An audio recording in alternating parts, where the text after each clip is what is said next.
ಅದನ್ನು ಕಟ್ ಮಾಡಿ ಅದನ್ನು ಗೊಬ್ಬರ ಆಗಲಿಕ್ಕೆ ಸಹಾಯ ಮಾಡ್ತಕ್ಕಂಥ ಮಿಷಿನು ಇದು ಸರ್. ಇದು ಫ್ರಂಟಿಗೆ 1 2 3 ಅಂದರೆ 1 2 3 ಗೇರ್ ಇರುತ್ತೆ, ಒಂದು ರಿವರ್ಸ್ ಗೇರ್ ಇರುತ್ತೆ. ರಿವರ್ಸ್ ಗೇರೂ ಸಹಿತ ನಾವು ಬರ್ಬೋದು, ಬಾಡಿಗೆನೂ ಕೂಡ ಹೊಡಿಬೋದು, ಯಾವುದೇ ರೀತಿ ಪ್ರಾಬ್ಲಮ್ ಇರಲ್ಲ. ಏರ್ ಕೂಲ್ಡ್ ಇಂಜಿನ್ ಆಗಿರುತ್ತೆ.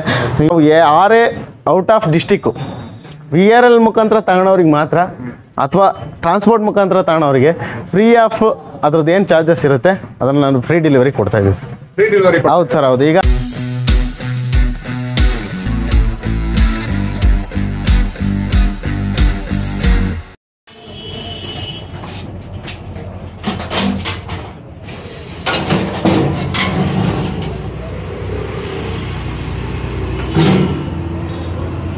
ಸರ್ ನಮಸ್ತೆ. ನಮಸ್ತೆ ಸರ್. ಸರ್ ಈಗಾಗಲೇ ತಮ್ಮ ವಿಡಿಯೋ ಬಹಳಷ್ಟು ವಿಡಿಯೋಸ್ ನಮ್ಮ ಚಾನಲ್ ಇದ್ದಾವೆ. ಹೌದು.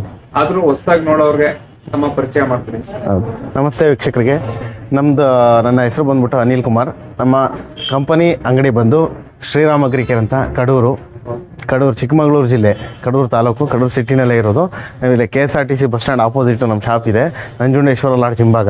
ನಿಮಗೆ ಯಾವುದೇ ಉತ್ತರ ಕರ್ನಾಟಕ ಇರ್ಬೋದು, ಯಾವ ಊರಿಂದನೂ ಟ್ರೈನ್ ಫೆಸಿಲಿಟೀಸ್ ಇರುತ್ತೆ. ಎನಿ ಟೈಮ್ ಟ್ರೈನ್ಸ್ ಇರುತ್ತೆ, ಎಲ್ಲದಕ್ಕೂ ಸ್ಟಾಪ್ ಇರುತ್ತೆ. ನೀವು ಟ್ರೈನಲ್ಲಿ ಬಂದರೆ ಒಂದು ವಾಕಬಲ್ ಡಿಸ್ಟೆನ್ಸಲ್ಲಿ ನಮ್ಮ ಅಂಗಡಿ ಇದೆ. KSRTC ಬಸ್ ಸ್ಟ್ಯಾಂಡ್ ಹತ್ರ ಬಂದರೆ ಸಾಕು, ಅದರ ಆಪೋಸಿಟ್ ನಮ್ಮ ಅಂಗಡಿ ಇದೆ. ನಾವು ಆಲ್ ಓವರ್ ಕರ್ನಾಟಕಕ್ಕೆ ಎಲ್ಲ ರೀತಿಯ ಕೃಷಿ ಯಂತ್ರೋಪಕರಣಗಳನ್ನ ನಾವು ಇಲ್ಲಿಂದ ಸೇಲ್ಸ್ ಮಾಡ್ತಾಯಿದ್ದೀವಿ. ಅದೇ ರೀತಿ ನಾವು ಸರ್ವಿಸ್ನೂ ಕೊಡ್ತಾ ಇದ್ದೀವಿ ಸರ್. ನಾವಿವತ್ತು ಒಂದು ಹೊಸ ರೀತಿಯಲ್ಲಿ ಬಂದಿರತಕ್ಕಂಥ ಒಂದು ಯಂತ್ರದ ಬಗ್ಗೆ ನಿಮಗೆ ಮಾಹಿತಿ ಕೊಡ್ತಾ ಇದ್ದೀವಿ ಈ ಮುಖಾಂತರ. ಇದು ಯಂತ್ರದ ಹೆಸರೇನಪ್ಪ ಅಂದರೆ ಸ್ಟಬಲ್ ಮೂವರ್ ಇದೆ. ಸ್ಟಬಲ್ ಮೂವರ್ ಅಂತ ಏನು ಇವತ್ತಿನ ಇದರಲ್ಲಿ ಜನಗಳು ಏನು ರೈತರು ನಮಗೆ ಕಷ್ಟ ಫೇಸ್ ಮಾಡ್ತಾ ಇದ್ದಾರೆ ಅನ್ನೋದ್ರ ಆಧಾರದ ಮೇಲೆ ನಾವು ಇದು ಬೇಕಾಗಿ ನಾವು ಇವತ್ತು ಇದನ್ನು ಪ್ರೊಡ್ಯೂಸ್ ಮಾಡ್ತೇವೆ ಸರ್. ಇದನ್ನು ಮೇಯ್ನ್ ಕೆಲಸ ಏನಪ್ಪ ಅಂದರೆ ಕಳೆ ಕಟ್ ಮಾಡುತ್ತೆ. ಇದು ಯಾವುದೇ ರೀತಿ ಉಳುಮೆ ಮಾಡಲ್ಲ, ಕಳೆಯನ್ನು ಕಟ್ ಮಾಡುತ್ತೆ. ನೀವು ಎಕ್ಸಾಂಪಲ್ಲು, ನೀವು ಬ್ರಷ್ ಕಟರು, ಒಂದು ಕಳೆ ಹೊಡೆಯೋ ಮಿಷಿನ್ ಇದೆಯಲ್ಲ, ಒಂದು ಬ್ರಷ್ ಕಟರ್ ಸಹಾಯದಲ್ಲಿ ಏನು ಕೆಲಸ ಮಾಡುತ್ತೆ ಅದೇ ರೀತಿ ಇದನ್ನು ಮಾಡೋದು ಕೂಡ. ಈಗ ನಿಮಗೆ ಅಲ್ಲಿ ಬ್ಲೇಡ್ ಎಲ್ಲ ನೋಡಿದಾಗ ಇದು ಏನೋ ರೋಟ್ರಿ ಇದೆ ಅಥವಾ ಬ್ಯಾಕ್ ರೋಟ್ರ್ ಥರ ಕಲ್ಟಿವೇಟ್ ಮಾಡುತ್ತೆ ಅನ್ನೋ ಥರ ಕಾಣುತ್ತೆ. ಬಟ್ ಇದೇನಪ್ಪ ಅಂದರೆ ಕಳೆನ ಕಟ್ ಮಾಡೋದಕ್ಕೆ, ಸಾವಯವ ಕೃಷಿ ಮಾಡ್ತಕ್ಕಂಥ ರೈತರಿಗೆ ಮಾತ್ರ ಇದು ಅನುಕೂಲ ಆಗುತ್ತೆ. ನೀವು ಕಲ್ಟಿವೇಷನ್ ಮಾಡಲಿಕ್ಕೆ ಇದಾಗಲ್ಲ. ಯಾವ ರೀತಿ ಏನು ಒಂದು ಉಳುಮೆ ಮಾಡ್ದಂಗೆ ಝೀರೋ ಕಲ್ಟಿವೇಷನ್ ಯಾರು ಮಾಡ್ತಾರೆ? ಈಗ ಒಂದು ಉದಾಹರಣೆ, ಈಗ ಯಾವುದೋ ಒಂದು ಅಡಿಕೆ ತೋಟ, ಒಂದು ತೋಟಗಳಲ್ಲಿ, ಒಂದು ಇದರಲ್ಲಿ ತೆಂಗಿನ ತೋಟದಲ್ಲಿ ಆಗಲಿ, ಆಮೇಲೆ ಸಮಗ್ರ ಕೃಷಿ ಮಾಡ್ತಕ್ಕಂಥ ರೈತರು, ಈಗ ಯಾವುದೋ ಒಂದು ಹಣ್ಣು ಏನಾದರೂ ಬೆಳೆಯೋಂಥ ರೈತರು ಕಲ್ಟಿವೇಷನ್ ಮಾಡ್ತಾ ಇಲ್ಲ. ಈಗಿನ ಪೀರಿಯಡಲ್ಲಿ ಸಾವಯವ ಕೃಷಿಯಿಂದ ಆದಾಯ ಜಾಸ್ತಿ ಇದೆ, ಖರ್ಚು ಕಡಿಮೆ ಇದೆ, ಆಮೇಲೆ ಯಾವುದೇ ಒಂದು ನಮ್ಮ ಸೂಕ್ಷ್ಮಾಣು ಜೀವಿಗಳು ಸಾಯ್ತಾ ಇಲ್ಲ ಅಂಥೇಳಿ ಅವರು ತುಂಬಾ ಇದು ಮಾಡ್ತಾರೆ. ಅವ್ರಿಗೆ ಸಹಾಯಕ್ಕೋಸ್ಕರ, ಅವ್ರಿಗೆ ಅನುಕೂಲಕ್ಕೋಸ್ಕರ ಇದು ಸ್ಟಬಲ್ ಮೂವರ್ ತುಂಬಾ ಅನುಕೂಲ ಆಗುತ್ತೆ. ಯಾವ ರೀತಿ ಅಂದರೆ, ಈಗ ಉದಾಹರಣೆ, ನಮ್ಮ ರೈತರು ರಸಗೊಬ್ಬರ ಹಾಕದ ರೀತಿಲಿ ನಾವು ನೈಸರ್ಗಿಕವಾಗಿ ರಸಗೊಬ್ಬರ ತಯಾರಿಸಬೇಕು ಅಂತೇಳಿ ಈ ಸೆಣಬು, ಡೆಹಾಂಚ ಅಂತ ಒಂದು ನಾನಾ ವಿಧಗಳ ಒಂದು ಬೆಳೆನ ಹಾಕ್ಬಿಟ್ಟು ಬೀಜ ಹಾಕಿ ಇದು ಮಾಡ್ತಾಯಿದ್ದಾರೆ. ಅವರಿಗೆ ಅದನ್ನು ಕಟ್ ಮಾಡಿ ಅದನ್ನು ಗೊಬ್ಬರ ಆಗಲಿಕ್ಕೆ ಸಹಾಯ ಮಾಡ್ತಕ್ಕಂಥ ಮಿಷಿನು ಇದು ಸರ್. ಇದನ್ನು ನೀವು ಕೇಳ್ಬೋದು. ಉದಾಹರಣೆಗೆ ಬ್ರಷ್ ಕಟ್ರೆ ಇದೆಯಲ್ಲ, ಬ್ರಷ್ ಕಟ್ರನೇ ಇದೆ, ಅದರಲ್ಲೇ ಹೊಡಿಬೋದು. ಇದೇನಕ್ಕೆ ತರ್ಬೋದು, ಇದರಿಂದ ಏನು ಉಪಯೋಗ ಅಲ್ವಾ? ಅದಕ್ಕೆ ಇದೇನಪ್ಪ ಅಂತಂದರೆ, ಬ್ರಷ್ ಕಟ್ರಲ್ಲಿ ಎಲ್ಲರೂ ಒತ್ಕೊಂಡು ಹೊಡೆಯೋಕ್ಕೆ ಆಗಲ್ಲ. ಈಗ ಲೇಡೀಸ್ ಇರ್ತಾರೆ, ವಯಸ್ಸಾದವ್ರು ಇರ್ತಾರೆ, ಅವ್ರ ಕೈಲಿ ಓಡಿಸೋಕ್ಕೆ ಆಗಲ್ಲ, ಒತ್ಕೊಂಡು ತಿರ್ಗೋಕ್ಕೆ ಆಗಲ್ಲ. ನಂತರದಲ್ಲಿ ಕೆಲವ್ರು ಹೇಳ್ಬೋದು, ಈಗ ಯಾವುದೋ ರೀತಿ ಸೈಕಲ್ ವೀಲ್ ಇದೆ, ಅದರಲ್ಲಿ ಹಾಕ್ಕೊಂಡು ಬ್ರಷ್ ಕಟ್ರಲ್ಲಿ ಹೊಡಿಬೋದು. ಇದೇನಕ್ಕೆ ಅಂತ ಅಂದರೆ, ಬ್ರಷ್ ಕಟ್ರಲ್ಲಿ ಆ ವೀಲಲ್ಲಿ ನಾವು ಅಪ್ ಡೌನ್ ಇದ್ರೆ ಹೊಡೋಕ್ಕಲ್ಲ. ಆಮೇಲೆ ಈಗ ಒಂದು ಸ್ವಲ್ಪ ಮಣ್ಣು ಅಂದರೆ, ಈಗ ರೋಡ್ ಥರ ಇರಲ್ಲ, ಅದು ಟಾರ್ ರೋಡ್ ಭೂಮಿ, ನಾವು ಕೃಷಿ ಭೂಮಿ, ಅದು ಟಾರ್ ರೋಡ್ ನಮ್ಮದು ಸಿಟಿ ಅಲ್ಲ, ನಮ್ಮದು ಅಫಿಷಿಯಲ್ ಏರಿಯಾ ಅಲ್ಲ, ನಮ್ಮದು ಭೂಮಿ ಅಲ್ವ. ಭೂಮಿಯಲ್ಲಿ ನಾವು ತಳ್ಕೊಂಡು ಎಲ್ಲ ಕೆಲಸ ಮಾಡೋಕ್ಕಾಗಲ್ಲ, ಎಲ್ಲ ಟೈಮಲ್ಲೂ ತಳ್ಕೊಂಡು ಹೋಗೋಕ್ಕಾಗಲ್ಲ. ಅದರಿಂದ ಇದರದ್ದು ಏನಪ್ಪ ಬೆನಿಫಿಟ್ ಅಂದರೆ, ಈ ಮಿಷಿನ್ನು 6.9 HP ಇರುತ್ತೆ. 6.9 HP ಪೆಟ್ರೋಲ್ ಇಂಜಿನ್ ಇರುತ್ತೆ. ಇದು ಅದೇ ಸಹ ಸ್ಟಾರ್ಟ್ ಮಾಡಿದ್ರೆ ಅದೇ ರನ್ ಆಗುತ್ತೆ. ಆಮೇಲೆ ನಾವು ಇದರಲ್ಲಿ ಯಾವುದೇ ರೀತಿ ತಿರುಗಿಸೋದಕ್ಕೆ ನಾವು ಈ ಥರ ಏನು ಮಾಡೋಂಗಿರಲ್ಲ. ನಮ್ಮದು ಲೆಫ್ಟ್ ಹಿಡಿದ್ರೆ ಲೆಫ್ಟಿಗೆ ಟರ್ನ್ ಆಗುತ್ತೆ, ರೈಟ್ ಹಿಡಿದ್ರೆ ರೈಟಿಗೆ ಟರ್ನ್ ಆಗುತ್ತೆ. ಇದನ್ನು ನಾವು ಆಫ್ ಮಾಡ್ಕೋಬೋದು. ರನ್ನಿಂಗ್ ಸ್ಟಾರ್ಟ್ ಮಾಡಿದ್ರೆ ರನ್ನಿಂಗ್ ಆಗ್ತಾ ಇರುತ್ತೆ. ಲೆಫ್ಟ್ ಹಿಡಿದ್ರೆ ಲೆಫ್ಟಿಗೆ ಅದೇ ಟರ್ನ್ ಆಗುತ್ತೆ, ರೈಟ್ ಹಿಡಿದ್ರೆ ಅದೇ ಟರ್ನ್ ಆಗುತ್ತೆ. ಅದರಿಂದ ಇದನ್ನು ನಾವು ತಳ್ಳೋ ಅವಶ್ಯಕತೆ ಇರಲ್ಲ. ಆಮೇಲೆ ನಾವು ಅದು ಮುಂದ್ಗಡೆ ಏನು ಬ್ಲೇಡ್ ಕೊಟ್ಟಿದ್ದೀವಿ ಅದು ಕಳೆನ ಎಳ್ಕೊಂಡು ಕಟ್ ಮಾಡಿ ಅಲ್ಲೇ ಬಿಡುತ್ತೆ, ಮಲ್ಚಿಂಗ್ ಮಾಡುತ್ತೆ. ಹೌದು, ಇದು ನಮಗೆ ನೀಟಾಗಿ ನಾವು ಹಾಕಿದ್ರೆ ನಮಗೆ ಮಲ್ಚಿಂಗ್ ಮಾಡಲ್ಲೇ ಬಿಡುತ್ತೆ, ಬೇಗ ಗೊಬ್ಬರ ಆಗುತ್ತೆ.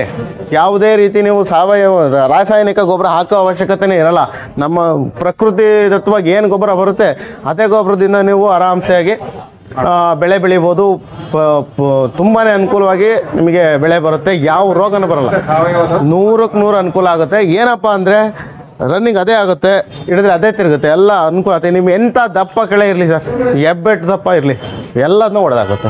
ಯಾಕೆಂದರೆ 6.5 HP ಇಂಜಿನ್ ಪವರ್ ಇರುತ್ತೆ, ಬ್ಲೇಡ್ಸ್ ಎಲ್ಲ ತುಂಬ ಹೆವಿ ಇರುತ್ತೆ. ಆಮೇಲೆ ಬ್ಲೇಡ್ಸು ಫ್ಲೆಕ್ಸಿಬಲ್ ಇರುತ್ತೆ, ಒಂದೇ ಕಡೆ ಫಿಕ್ಸ್ ಆಗಿರಲ್ಲ, ಸುಮ್ಮನೆ ಹಿಂಗೆ ಹೋಗಲ್ಲ.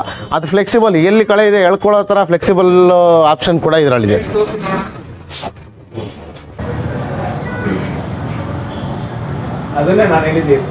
ಅದನ್ನೇ ತಗೋದೇನು ಸರ್. ಇದು 1 ಲೀಟ್ರ್ 1.5 ಗಂಟೆ ಬರುತ್ತೆ ಅಂತ ಹೇಳಿದ್ದಾರೆ ಸರ್. 1.25 ಗಂಟೆ ಅಂತ ಬಂದೇ ಬರುತ್ತೆ. ನೀವು 1 ಲೀಟ್ರ್ ಪೆಟ್ರೋಲ್ ಹಾಕಿದ್ರೆ 1.25 ಗಂಟೆ ರನ್ ಆಗುತ್ತೆ. ಆಮೇಲೆ ಸ್ಪೀಡಾಗಿ ಹೋಗುತ್ತೆ. ನಮಗೇನು ಇದೇನೋ ಕಲ್ಟಿವೇಷನ್ ಮಾಡೋ ಥರ ನಿಧಾನ ಆಗಲ್ಲ. ನಾವು ಹೆಂಗೆ ನಿಧಾನಕ್ಕೆ ಹಿಂದ್ಗಡೆ ಹೋಗ್ತೀವೋ ಅದೇ ರೀತಿ ನಮಗೆ ಸ್ಪೀಡಾಗಿ ಹೋಗುತ್ತೆ.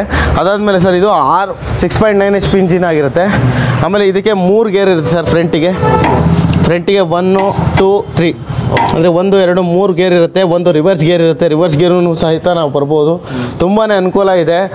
ಇದನ್ನು ದೊಡ್ಡ ಮಟ್ಟದಲ್ಲಿ ಯಾರಿರ್ತಾರೆ, ಒಂದು ಉದಾಹರಣೆ ಒಂದು 5 ಎಕರೆಗಿಂತ ಜಾಸ್ತಿ ಇದ್ದರೆ ಅನುಕೂಲ ಆಗುತ್ತೆ ಅಂತ ನಮ್ಮ ಇದು. ಯಾಕೆ ಅಂದರೆ ಇದ್ರದ್ದು ಪ್ರೈಸ್ ಬಂದ್ಬಿಟ್ಟು ಈ ಸರಿ ಬಂದಿರೋ ಬ್ಯಾಚಲ್ಲಿ ಅವರೇಜ್ 1,10,000 ರೂಪಾಯಿ ಆಗುತ್ತೆ.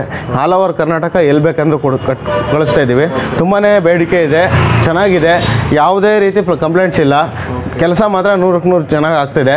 ಅದೇ ಅದು 1,10,000 ಇರೋದ್ರಿಂದ ನಾವು 5 ಎಕರೆಯಿಂದ ಮೇಲಿರೋರಿಗೆ ಅನುಕೂಲ ಆಗುತ್ತೆ ಅಂತ ಹೇಳ್ತೀವಿ. ಯಾಕೆ ಅಂದರೆ ಈಗ ಅವ್ರು 1 ಎಕರೆ 2 ಎಕರೆ ಇರೋರು 1 ಲಕ್ಷ ಗಟ್ಟಲೆ ಬಂಡವಾಳ ಹಾಕೋದು ಸ್ವಲ್ಪ ಕಷ್ಟ ಅನಿಸುತ್ತೆ ಅಂತ ನಮ್ಮ ಒಂದು ಇದಷ್ಟೇ. ಈಗ ಅದು ಅವ್ರು ಏನು ಮಾಡ್ಬೋದು ಅಂದರೆ, ಉದಾಹರಣೆ ನಾವು ತಿಳಿದ ಮಟ್ಟಿಗೆ 1-2-3 ಜನ ಸೇರ್ಕೊಂಡು ತಗೊಂಡ್ರು ಅನುಕೂಲ ಆಗುತ್ತೆ. ಅದು 5 ಎಕರೆ ಮೇಲಿರೋರಿಗೆ ಶೇರ್ ಮಾಡ್ಕೊಂಡು ಹೌದು ಬಾಡಿಗೆನೂ ಕೂಡ ಹೊಡಿಬೋದು. ಯಾವುದೇ ರೀತಿ ಪ್ರಾಬ್ಲಮ್ ಇರಲ್ಲ. ಏರ್ ಕೂಲ್ಡ್ ಇಂಜಿನ್ ಆಗಿರುತ್ತೆ. ತುಂಬಾ ಕ್ವಾಲಿಟಿ ಚೆನ್ನಾಗಿರುತ್ತೆ ಇಂಜಿನು. ಇದ್ರದ್ದು ಏನೇ ಇದ್ರೂ ನಮ್ಮ ಹತ್ರ ಎಲ್ಲದಕ್ಕೂ ಸ್ಪೇರ್ಸ್ ಇರುತ್ತೆ, ಸರ್ವಿಸ್ ಇರುತ್ತೆ. ಸರ್ ಇದ್ರ ಪ್ರೈಸ್ 1,10,000. ಹೌದು ಸರ್. ಡಿಸ್ಕೌಂಟ್ ಏನಾದರೂ ಇದೆಯಾ ಸರ್? ಡಿಸ್ಕೌಂಟ್ ಅಂತ ಯಾವುದೂ ಇಲ್ಲ. ಈಗ ಒಂದು ನಾವು ತೀರಾ ಜಾಸ್ತಿ ಇಟ್ಬಿಟ್ಟು ಆಮೇಲೆ ಕಡಿಮೆ ಮಾಡಿ ಆ ಥರ ಈ ಬಾರ್ಗೇನ್ ಒಂದು ಚೌಕಾಸಿ ಇದರಲ್ಲಿ ನಾವು ಯಾವುದೂ ಮಾಡ್ತಿಲ್ಲ. ಯಾಕೆಂದರೆ ಈಗ ನಾವು ಯಾವುದೋ ಒಂದು ಸುಮ್ಮನೆ ಹೇಳ್ಬೋದು, ನಿಮ್ಮ ಚಾನಲ್ ಮುಖಾಂತರ ನಾನು ತೊಗೊಂಡ್ರೆ 10% ಡಿಸ್ಕೌಂಟ್ ಕೊಡ್ತೀನಿ, 20% ಡಿಸ್ಕೌಂಟ್ ಕೊಡ್ತೀನಿ. ಸರ್ ಇವತ್ತು ಡಿಸ್ಕೌಂಟ್ ಕೊಡೋರು ಯಾರೂ ಲಾಸ್ ಮಾಡ್ಕೊಂಡು ಕೊಡಲ್ಲ ಸರ್. ಅದೊಂದು ಸ್ಟ್ರಾಟಜಿಕ್ಸ್ ಅಷ್ಟೇ. ಈಗ ಅವ್ರು ಏನಕ್ಕೆ ಹೇಳ್ತಾರೆ ಅಂದರೆ ಒಂದು ಅಟ್ರಾಕ್ಟ್ ಆಗಲಿ ಅನ್ನೋ ಉದ್ದೇಶದಿಂದ. ಆಮೇಲೆ ಇದನ್ನು ತೊಗೊಂಡ್ರೆ ನಾನು ಹೆಲ್ಮೆಟ್ ಫ್ರೀ ಕೊಡ್ತೀನಿ, ಒಂದು ಶೂ ಫ್ರೀ ಕೊಡ್ತೀನಿ, ಒಂದು ಏನೋ ಕೋಟ್ ಕೊಡ್ತೀನಿ. ಅವೆಲ್ಲ ಸರ್ ಅವೆಲ್ಲ ಈಗ ಅವ್ನು ಏನು ಕ್ಲಾಸ್ ಮಾಡ್ಕೊಂಡು ಕೊಡಲ್ಲ, ಅದೇ ದುಡ್ಡು ನಿಮಗೆ ಹಾಕಿರ್ತಾನೆ, ಅಷ್ಟು ಬಿಟ್ಟರೆ ಇನ್ನೇನಿರಲ್ಲ. ಹೌದು ಅಲ್ವಾ? ಅದೇ ರೀತಿ ನಾವೀಗ ನಮಗೇನು ಬ್ಯಾಚಲ್ಲಿ ಏನು ರೇಟ್ ಬಂದಿದೆ ಅದರಲ್ಲಿ ಒಂದು ಸ್ವಲ್ಪ ಒಂದು ಲಾಭ ಇಡಲೇಬೇಕು, ಒಂದು ಸ್ವಲ್ಪ ಲಾಭ ಇಟ್ಕೊಂಡು ಕೊಟ್ಟಿದ್ದೀವಿ ಸರ್, ಅಷ್ಟು ಬಿಟ್ಟರೆ ಇನ್ನೇನಿಲ್ಲ. ಇದ್ರದ್ದು ಈಗಿನ ಪ್ರೈಸು 1,10,000 ಇದೆ. ನೆಕ್ಸ್ಟ್ ಬ್ಯಾಚಿಂದ ಯಾವ ರೀತಿ ಬರುತ್ತೋ ಆ ರೀತಿ ನಾವು ಕಂಟಿನ್ಯೂ ಮಾಡ್ತೀವಿ ಸರ್. ತುಂಬಾ ಅನುಕೂಲ ಇದೆ. ಅದೇ ಏನು ಹೇಳಿದ್ನಲ್ಲ, ಕಳೆ ಕಟ್ ಮಾಡೋದಕ್ಕೆ, ಸಾವಯವ ಕೃಷಿ ಮಾಡೋದಕ್ಕೆ ತುಂಬಾ ಅನುಕೂಲ ಇದೆ. ಈ ಅಡಿಕೆ ತೋಟ ಆಗಿರ್ಬೋದು, ಬಾಳೆ ತೋಟ ಆಗಿರ್ಬೋದು, ಒಂದು 4 ಅಡಿ, ಒಂದು 3 ಅಡಿ ಡಿಸ್ಟೆನ್ಸ್, 3-3.5 ಅಡಿ ಡಿಸ್ಟೆನ್ಸ್ ಇತ್ತು ಅಂದರೆ ತುಂಬಾ ಅನುಕೂಲ ಆಗುತ್ತೆ ಸರ್. ಸರ್ ಕರ್ನಾಟಕದ ಎಲ್ಲರೂ ಯಾವ್ದಾದ್ರು ಒಂದು ಈಗ ಬಿಜಾಪುರ ಡಿಸ್ಟ್ರಿಕ್ಟ್ ಅವ್ರಿಗೆ ಬೇಕಾಗುತ್ತೆ, ಹೇಗೆ ಕಳ್ಸ್ಕೊಡ್ತೀರಾ ಅಲ್ಲಿಗೆ? ಹೇಗೆ ಸರ್? ಈಗ ನಮ್ಮ ಊರು ಬಂದುಬಿಟ್ಟು ಕಡೂರು, ಚಿಕ್ಕಮಗಳೂರು ಜಿಲ್ಲೆ ನಮ್ಮದು. ನಾವು ಈಗ ಆಲ್ ಓವರ್ ಕರ್ನಾಟಕಕ್ಕೆ ಆಲ್ರೆಡಿ ನಾವು ಕೊಡ್ತಾ ಇದ್ದೀವಿ. ಈಗ ನಿಮ್ಮದೇ ಚಾನಲ್ ಮುಖಾಂತರ ಮುಂಚೆ ಎಲ್ಲ ವೀಡಿಯೋಗಳಿಂದ ಎಲ್ಲ ಕಡೆಯೂ ಕಳಿಸ್ತಾ ಇದ್ದೀವಿ. ಯಾವ ರೀತಿ ಕಳಿಸ್ತೀವಪ್ಪ ಅಂದರೆ, ಈಗ ಒಬ್ಬರು ಕಸ್ಟಮರ್, ನೀವೇ ಒಬ್ಬ ಕಸ್ಟಮರು ನಮಗೆ ನೀವು ನಮ್ಮ ಕಾಂಟ್ಯಾಕ್ಟ್ ನಂಬರ್ ಇರುತ್ತೆ, ಯಾರು ಬೇಕಾದರೂ ನಮಗೆ ಕರೆ ಮಾಡ್ಬೋದು. ಅದ್ರ ಬಗ್ಗೆ ನಾವು ತೊಗೊಳೋರು ಅಂಥವ್ರು ಯಾರು ಕೊಂಡ್ಕೊಳ್ಳೋರು ಇರ್ತಾರೆ, ಅವ್ರು ಕಾಲ್ ಮಾಡ್ತಾರೆ. ಫೋನ್ ಮಾಡಿದಾಗ ನಮಗೆ ಬೇಕು ಅಂದಾಗ ಸರ್ ನಾವೀಗ ಉದಾಹರಣೆಗೆ ಒಂದು ಅಡ್ವಾನ್ಸ್ ಅಂತ ಹಾಕ್ಸ್ಕೊತೀವಿ. ಯಾಕೆ ಅಂತಂದರೆ ಈಗ ಅಲ್ಲಿ ಹೋದ್ಮೇಲೆ ಅವರು ಬಂದಿರಲಿಲ್ಲ ಅಥವಾ ತಗೊಳ್ಳಿಲ್ಲ ಅಂದ್ರೆ ಅದು ಪೆನಾಲ್ಟಿ ನಾವು ಕಟ್ಟಬೇಕಾಗುತ್ತೆ. ಇದಕ್ಕೋಸ್ಕರ ಒಂದು 5,000 ಅಡ್ವಾನ್ಸ್ ಹಾಕ್ಸ್ಕೊತೀವಿ ಸರ್. ಅಡ್ವಾನ್ಸ್ ಹಾಕ್ಸ್ಕೊಂಡು ನಾವು VRL ಟ್ರಾನ್ಸ್ಪೋರ್ಟ್ ಮುಖಾಂತರ ಅಥವಾ ಅವರಲ್ಲಿ ಯಾವುದಾದ್ರು ಒಂದು ಟ್ರಾನ್ಸ್ಪೋರ್ಟ್ ಯಾವುದಿದೆ ಅದು ನಮ್ಮಲ್ಲೂ ಇದ್ದರೆ ಈಗ ಅವರಲ್ಲಿ ಯಾವುದೋ ಒಂದು ಇರುತ್ತೆ, ನಮ್ಮಲ್ಲಿ ಇರಲ್ಲ, ಅದಕ್ಕೆ ಹಾಕೋಕ್ಕಾಗಲ್ಲ ನಾವು. ಈಗ ನಮ್ಮ ಕಡೂರಲ್ಲಿ ಯಾವುದಿದೆ ಅವರಲ್ಲಿ ಯಾವುದು ಅದು ಈಗ ಗೌರಿ ಉದಾಹರಣೆ, ಗೌರಿ ಇನ್ನೊಂದು ಯಾವುದೋ ಒಂದು ಟ್ರಾನ್ಸ್ಪೋರ್ಟ್ ಇರುತ್ತೆ ಅಂದ್ಕೊಳ್ಳಿ, ಅದು ಇದ್ದರೆ ನಾವು ಅದರಲ್ಲಿ ಅದೇ ಟ್ರಾನ್ಸ್ಪೋರ್ಟ್ ಮುಖಾಂತರ ಹಾಕ್ತೀವಿ. ಈಗ ಸರ್ ನಾವು VRL ಬುಕ್ಕಿಂಗ್ ಮಾಡಿದ್ರೆ ಇವತ್ತು ಒಬ್ಬ ರೈತರು ನಮ್ಮ ಹತ್ರ ದುಡ್ಡು ಹಾಕ್ತಾರೆ, ಅಡ್ವಾನ್ಸ್ ಹಾಕ್ತಾರೆ, ನಾವು ಅವತ್ತೇ VRLಗೆ ಟ್ರಾನ್ಸ್ಪೋರ್ಟ್ ಮಾಡ್ತೀವಿ. ನಾವು ಸ್ಟಾಕ್ ನೋಡ್ಕೊಂಡು ಕೇಳ್ತೀವಿ. ಈಗ ರೈತರಿಗೆ ಸ್ಟಾಕ್ ನೋಡಿ ಹೇಳೋದು, ಫೋನ್ ಮಾಡಿದಾಗ ಸರ್ ನಮಗೆ ಇವತ್ತು ಬೇಕು ಅಂದರೆ ಸ್ಟಾಕ್ ಇದ್ದರೆ ದುಡ್ಡು ಹಾಕ್ಸ್ಕೊತೀವಿ ಸರ್, ಸ್ಟಾಕ್ ಇಲ್ಲ ಅಂದರೆ ಅಡ್ವಾನ್ಸನ್ನು ಕೂಡ ನಾವು ಹಾಕ್ಸ್ಕೊಳಲ್ಲ. ನಾವು ಯಾವತ್ತು ಅಡ್ವಾನ್ಸ್ ಹಾಕ್ಸ್ಕೊತೀವಿ ಅವತ್ತೇ ನಾವು VRLಗೆ ಡಿಸ್ಪ್ಯಾಚ್ ಮಾಡಿಬಿಡ್ತೀವಿ ಅವ್ರ ಬಿಲ್ ಮುಖಾಂತರ. ಅಡ್ವಾನ್ಸ್ ಹಾಕಿರ್ತಾರಲ್ಲ ನಾವು ಅವಾಗ ಅವ್ರು ಕಳಿಸ್ತೀವಿ. ಆ ಮೆಟೀರಿಯಲ್ ಅವ್ರಿಗೆ ಅಲ್ಲಿ ಬಂದ ಮೇಲೆ ಉಳಿದಿದ್ದು ದುಡ್ಡು ಹಾಕಿ, ಈಗ ಎಂಥವ್ರಿಗೆ ಆದರೂ ಭಯ ಇದ್ದೇ ಇರುತ್ತೆ ಸರ್. ಈಗ ಒಂದೇ ಸರಿ 1 ಲಕ್ಷ ರೂಪಾಯಿ ಅಥವಾ ಒಂದೇ ಸರಿ ಒಂದು ಸಮ್ ಅಮೌಂಟ್ ಕೊಡಬೇಕು ಅಂದರೆ ಯಾವ ನಂಬಿಕೆ ಮೇಲೆ ಕೊಡ್ತಾರೆ ಹೇಳಿ? ಅವರೂ ಯೋಚನೆ ಮಾಡ್ಬೋದು. ಈಗ ಗೂಗಲಲ್ಲಿ ಹೊಡೆದ್ರೆ ಶ್ರೀರಾಮ ಅಗ್ರಿಕೇರ್ ಅಂತ ಹೊಡೆದ್ರೆ ಕಡೂರು ಅಂತ ಬರೋದು, ನಮ್ಮ ಅಂಗಡಿ ಬರುತ್ತೆ, ನಮ್ಮ ನಂಬರ್ ಬರುತ್ತೆ. ಅಥವಾ ಕಡೂರು ಟ್ರೈನ್ ಫೆಸಿಲಿಟೀಸ್ ಎಲ್ಲದೂ ಇದೆ. ನಮ್ಮ ರೈಲ್ವೆ ಸ್ಟೇಷನ್ ಹೇಳಿದ್ರೆ ನಮ್ಮ ಅಂಗಡಿನೇ ಕಾಣುತ್ತೆ.